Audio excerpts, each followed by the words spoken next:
I know today, a Friday, coming off a massive holiday, a lot of people still off the desks. I get it. So is there anything we could read or take away from the action today? And extrapolate into the future. Why not? One day, that's what we do. We take small data points and wildly exaggerate them. Right. I would say no. We probably have another 250 trading days left for the year. So we're not. Who's counting? I just to throw it out there, maybe it's close.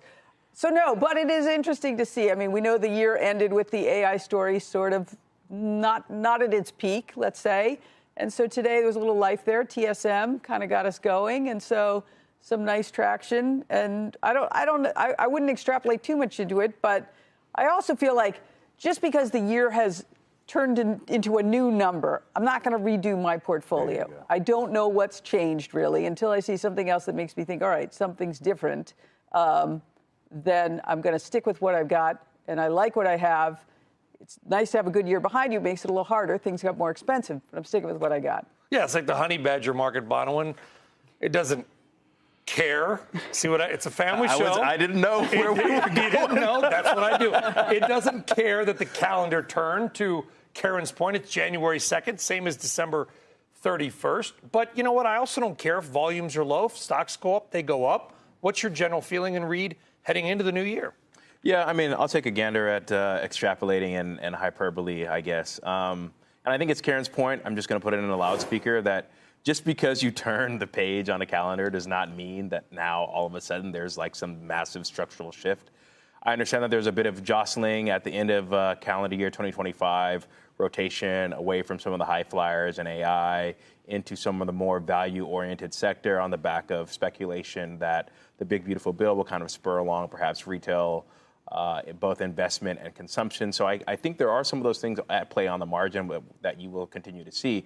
But AI, data center build out, power grid usage, these things aren't going away just because we're now in 2026. And I think some of the same playbook. Now, Karen made a point earlier, expecting the same returns that we saw in 2025 is likely a bit of a fool's errand just because we've run up so much. But to completely essentially reverse course on what has gotten you through 2025 is probably not the playbook for 2026.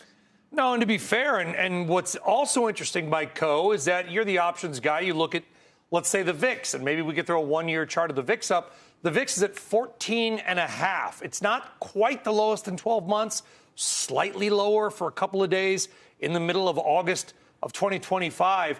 But we are coming into the new year with, I don't want to say no fear in the market, but certainly option spreads pretty tight.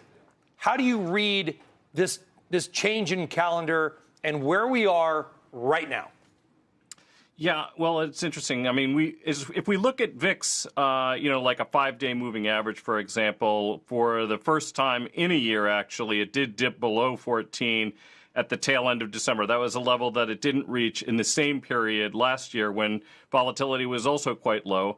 Look, when volatility is low, as measured by the VIX, that's basically how much premium is baked into the S&P 500 over the next 30 days. So how much volatility options markets are anticipating. What this tells you is that investors are still quite sanguine, and generally speaking, that's a good environment for stocks. So, I think that kind of to Bonawyn's point, it doesn't make a huge difference just that the calendar switched over in terms of the fundamental backdrop for stocks. There are some things, though, that can impact it. So, for example, you will, at the tail end of 1 year, potentially have some tax positioning, and you may have some repositioning right after the calendar flips over as people are sort of readjusting their portfolios to accommodate that. We also have had a very retail-driven market, and some people may be getting bonuses. They may deploy some of that capital into the equity markets. So I think those things are also potentially positive.